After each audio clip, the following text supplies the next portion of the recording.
Before saying goodbye, she turned to me and asked me a question that has become a wonderful part of my life. She asked me, "Tell me something you have done, or want to do, that you think I should do. It can be anything, as challenging as you want it to be, or as easy. As long as you give me the rest of my life to complete it, I promise I will do it."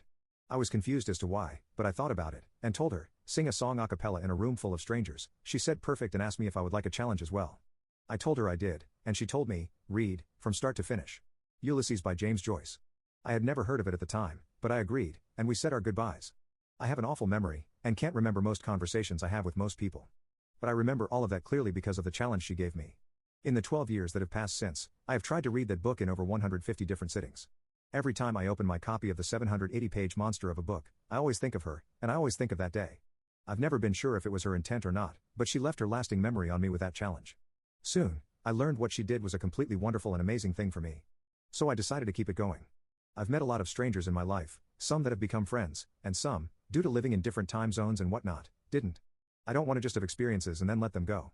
I want to remember these meetings, and embrace the fact that they happened. So whenever I leave someone who has left an amazing impact on my life, I always make sure to add them to my Ulysses bucket list.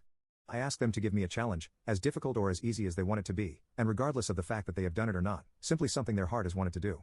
Some have been easy and fun. I met a man in India 9 years ago who told me to, for a week or a month, cook/buy twice as much food as I intend on eating, and give the other half to a stranger in need.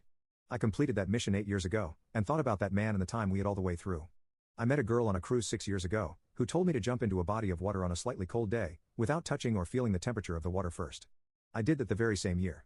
I met a couple at an outdoor music festival a few years ago that told me to wear the most bizarre outfit imaginable and walk through a public place, completely oblivious to the fact that you aren't looking normal. I did that task the very next day, at the same festival. Some have been difficult, to say the least. 3 guys I met in Amsterdam and smoked all night with, told me to go to a mall and give 10 strangers 10 presents. That one took a lot of courage, but I did it a year or so after I met them. It was nerve-wracking, but at the same time exhilarating, leaving my comfort zone. A girl I met on a plane told me to skydive. I'm still in the process of getting that done. There are many others that each brought joy to my life. There are still many tasks I have yet to accomplish, and every time I think of these tasks, I think of the people that gave them to me. It amazes me how well I remember all these people, while I can't remember so many aspects of even yesterday.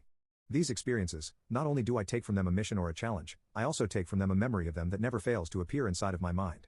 I opened my Ulysses book for probably the 300th time yesterday, and read a few pages. I'm in the final 30 pages of the book, also known as the most dreaded of the read. In the last 40 pages or so, James Joyce doesn't use a single punctuation mark, no periods, no commas, no nothing, a straight 50-page run-on sentence. I never saw Amanda after that day, nor do I know if she ever did get a chance to sing a song to a room full of strangers. But what I do know is that she gave me a gift that has never once stopped giving. So wherever you may be, thank you for giving me the Ulysses bucket list, and I swear I'll finish it one day. Never did I think there was the slightest chance I would actually get to talk to her again, but that's exactly what happened. Last night, I found out that the Amanda that guy who ate knew, was in fact the Amanda I met 14 years ago. I sent her an email reminding her of our meeting years ago, and she replied to it. We've been talking a lot and we're going to meet again very soon.